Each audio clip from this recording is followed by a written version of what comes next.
from the social interaction as understood within the social structure is really just a group of people acting towards each other, responding, and in the process at the end creating relationships. So a group of people talking to each other or interacting with each other, and then finally producing some form of relationships among themselves. This is probably there are few concepts in sociology that you absolutely have to know. One is something that I already dealt with in chapter 3, which is socialization. This concept, this idea of social construction of reality, is really, really crucial. And it's basically saying that, and I want you to highlight, reality is largely shaped by subjective meaning.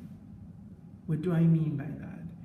That means reality is what we think it is. And I want you to write that down. Reality is what we think it is. So whatever we believe in as a society, that becomes the reality. And whatever we believe in not only becomes reality, but it influences what we end up seeing. Really, really crucial. So reality is what we think it is. It's something that we agree on as a society. And as a result, whatever it is that we're believing in impacts what we end up seeing. So what we see is a result of the reality that we created. This is why it's called social construction of reality. In other words, reality doesn't come out of space. Okay, reality does not come out of space. And it's really crucial for us to know this idea of social construction of reality. So the crucial thing here within the social construction of reality is this idea of situation. Basically the situation is, let me read it first. We analyze the social context in which we find ourselves, determine what is in our best interest, and adjust our attitudes and actions accordingly. That is the situation, in other words, where we find ourselves, determine our attitudes according to that situation. Sorry, I think I'm just getting a phone call now, and I'm gonna need to stop it, okay?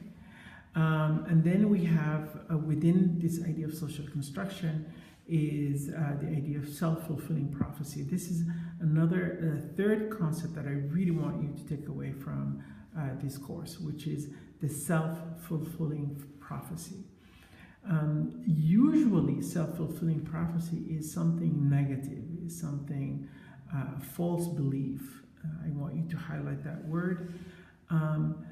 That makes you believe certain things, but it's not just believing in them, you end up acting on those beliefs.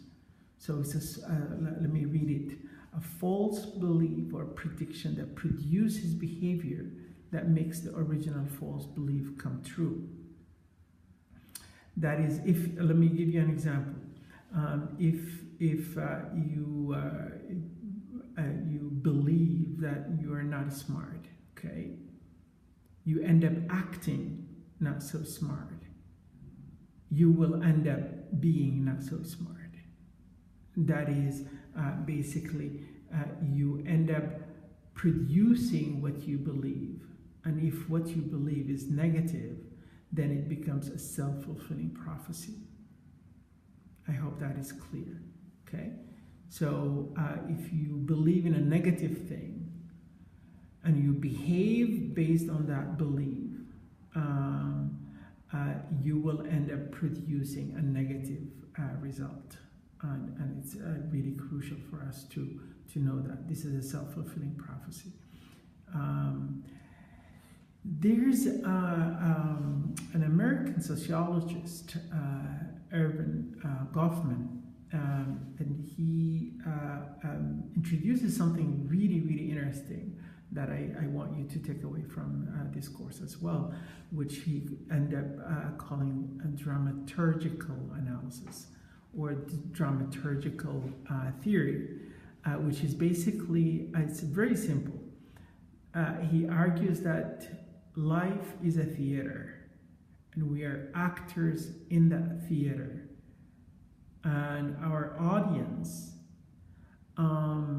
judges based on what we act, and we are always fearful of, at some point, to slip into the true selves, or reveal true characters.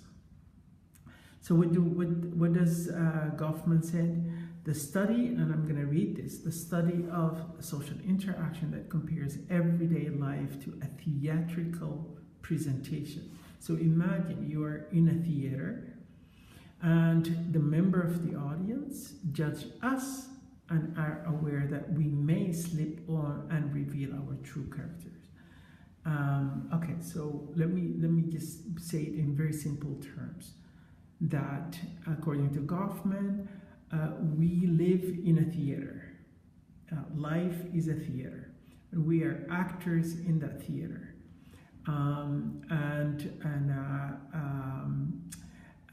the audience we have are the people that we interact. In other words, the people that we have relationships with.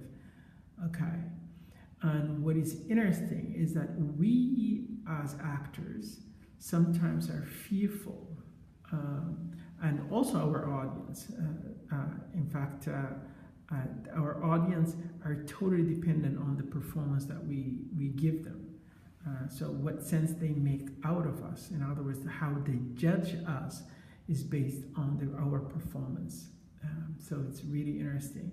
And Goffman says the audience is always aware that sometimes it's not just a theater, but we may slip into, in other words, we may go back to our true characters. I really hope this is clear. This is really interesting idea. Because part of this dramaturgical analysis, or dramaturgical theory, is what he calls the impression management. So we are constantly worried about how we appear to other people. This is going back to the looking glass self. Okay, so we're always worried about what impressions we give to other people, how other people see us, which end up sometimes doing us. So this idea of impression management. So the idea of a face-saving behavior is when we do something wrong and we risk our performance by trying to do something good. So this is basically a strategy to rescue our performance when we experience a potential or actual loss of face. So when you say something that is not appropriate or not nice, face-saving behavior is when you go back and you try to reiterate or recap what you said in a different way. We are almost there. We have about 4 or 5 slides left. This is a really crucial concept in terms of the social interactions and the idea of roles and the idea of social structures, the idea of how we communicate. So our communication is dependent on 2 things. One is the verbal and the nonverbal. The verbal is it's well known, right? So what you say. The nonverbal which is really interesting, that most of what we communicate